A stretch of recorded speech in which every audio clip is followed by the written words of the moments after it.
Welcome in, everyone. Thanks so much for joining me. Today, I'd like to discuss some key steps for developing more friendliness towards our emotions. Before I go into these key steps, some of these I go into a lot more detail in other episodes of my podcast and on my YouTube channel.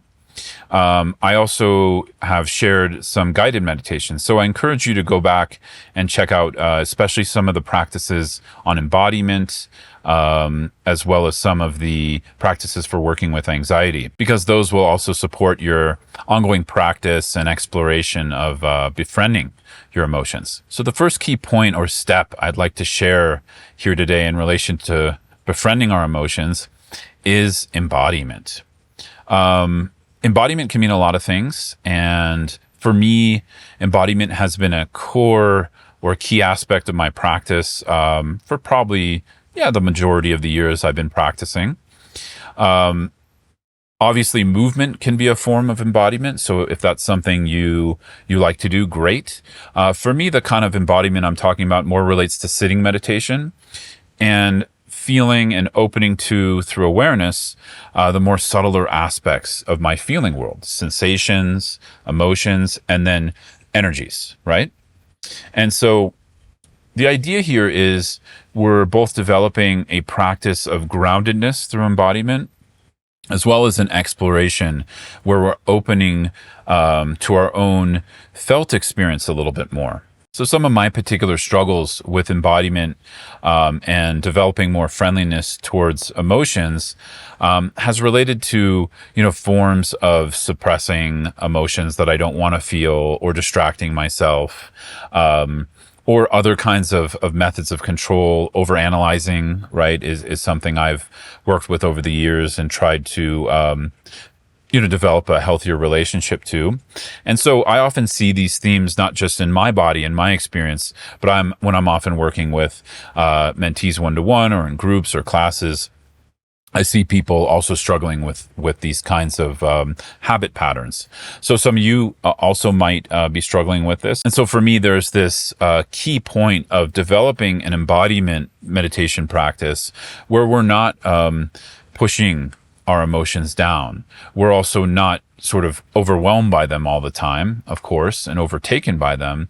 But we try to find and we try to practice this in between, where we're not rejecting or suppressing what we're feeling, but we're also not overtaken by it. And so, like I said earlier, I do have some content on that. You can go watch or listen to a practice on, how to work more skillfully with anxiety, or some of the other embodiment guided meditations I've done in the past, where I cover on how to work with that. But the basic idea here is friendliness is a form of welcoming. It's a form of kindness. It's a form of, not trying to control or talk down to or manipulate something, just like how we would treat a human friend or want to be treated as a friend.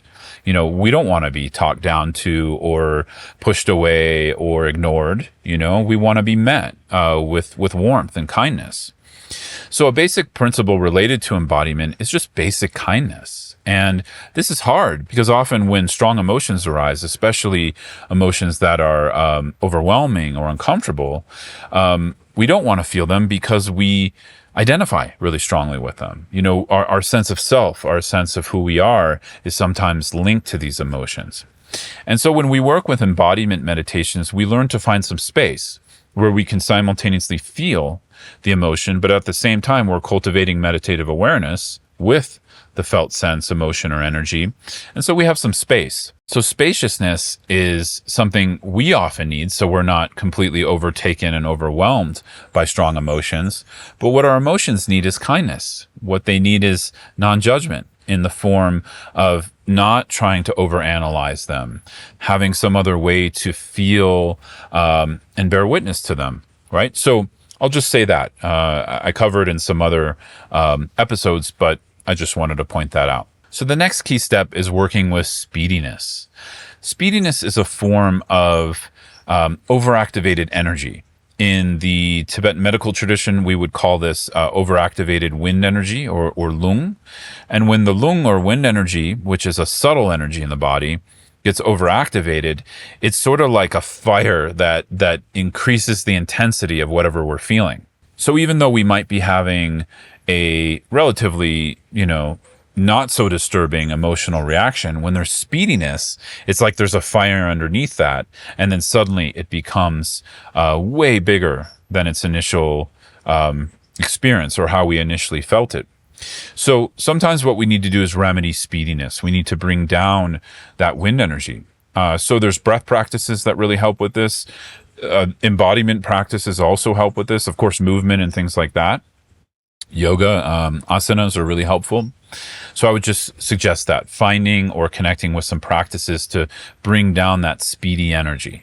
I already started to name it, but the third key step is awareness. And awareness is this natural quality of mind that we cultivate and strengthen within meditation. It's a quality of watchfulness. It's a natural aspect of mind that's connected to knowing, but it's kind of like a double knowing where we might be knowing we're having an emotion, but then we can become aware or know that we're knowing that emotion and feeling it, right? And so awareness is not about distance. Some people mistake it as that, where, they use awareness as a form of dissociating from emotions. But like I was already alluding to, dissociation is not really a form of friendliness towards our emotions. Maybe initially that could be helpful, but eventually we need to mature from that. So instead of dissociating with awareness, we feel with awareness, meaning we feel the feeling in the body, related to the embodiment techniques I was talking about earlier. And then we cultivate awareness, this sense of watchfulness that we, cultivated in most meditative practices. So that's really a major key step here, because as I was saying, we need to cultivate spaciousness for us. That's the kindness to us, not identifying so strongly with our emotions. But at the same time, we need to cultivate kindness towards the emotion. And the emotion needs to be felt. So awareness and feeling. And I usually say this, we're cultivating an embodiment practice where awareness is not overtaking the feeling and the feeling is not overtaking awareness. And of course, this is related to practice. It's not something, we're going to do once and get, right? This is related to practice, and it's a tweaking. It's a maturing. It's a growth that happens over time. The fourth key step is developing the courage to feel. So when we approach an embodiment practice, an embodied meditation practice, developing this healthy balance of awareness and feeling the feeling, a lot of the times it's challenging to feel the feeling because we associate pain, overwhelm, and sometimes like fear of annihilation with it if it's a particularly strong and disturbing emotion. And so here we need to develop some courageousness. For me, that courageousness doesn't come from, now I'm going to conquer this emotion, or now I'm going to rise above it or something. I think that's kind of a courageousness that is a little bit unkind. So kindness and courageousness can come together here, because we're not trying to overtake or control or destroy an emotion we dislike. We're trying to understand it. Right? We're trying to develop a deeper relationship and connection to it, but also we need our space. So kind courageousness here, or the courage to feel, but doing that with a sense of ease and kindness, developing that over time can be really helpful. So that's why I included it here as a key step. The fifth one is dropping the judgment. So also related to a form of kindness is, I don't know about you, but for me, when my thinking mind is really activated in relation to an emotion and I'm having trouble befriending that emotion, I'm really caught in judgment. I'm disliking that emotion. I really don't want it there. I'd rather it just sort of, went away as quickly as possible. But it's that judging mind that actually sometimes prevents us from befriending the emotion and prevents us from actually unwinding a constriction in the body or unwinding a particular emotional pattern or habit. So dropping the judgment is a lot easier said than done. But through all the principles or key steps I mentioned earlier, we'll be able to release judgment over time. We'll start to feel safer connecting with the body and resting in the body, and naturally our thinking, judging mind will start to reduce. But sometimes we just need to recognize throughout our day that we're spending way too much time overthinking or judging a certain emotion, right? Instead of feeling it with awareness. The next two key steps are related to a cultivation of a lifestyle that supports friendliness towards emotions, as well as an approach, an intention to this cultivation long term. So the first one is time and space. So I don't know about you, but for me, when I'm really busy and I have a lot going on, it's really difficult to provide the space and time to actually feel and embody, right? It's difficult to even want to cultivate a friendly relationship to my emotions, or a friendlier one, because I just want the emotions to go away so I can finish, the task at hand or do whatever I need to get done. So busyness in the beginning of cultivating more friendliness towards our emotions can be a little bit of an obstacle. So you may want to just set aside some time and space each day to work with this. Of course, that could be within a formal meditation practice, but that can also just be little spaces throughout the day.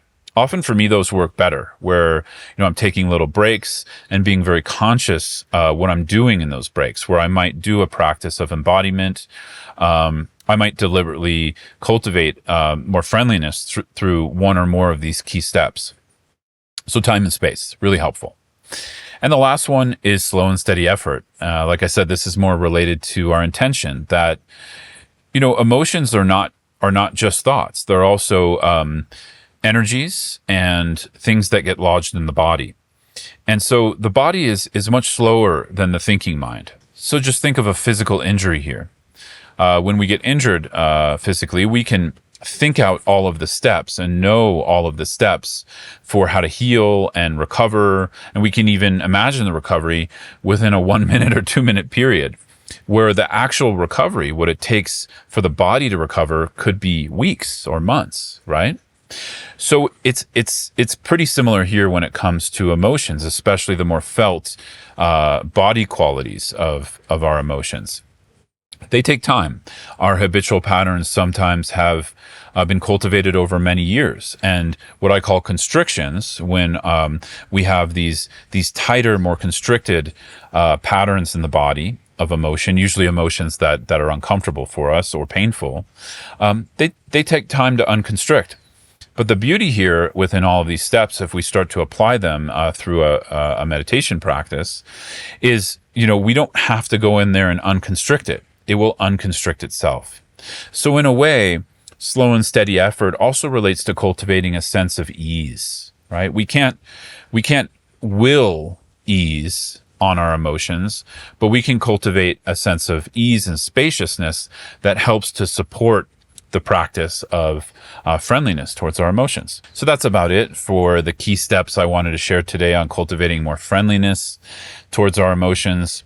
As you probably noticed, a lot of these relate to just the basic element of kindness, developing more kindness towards ourselves, our bodies, our connections with the world and others around us, and kindness in the form of non-judgment, kindness in the form of not pushing, trying to control, just learning to be more. So hope that's helpful for you. Feel free to reach out if you have any questions about this, or if you want some more support. I do support people in practices for developing more friendliness towards your emotions.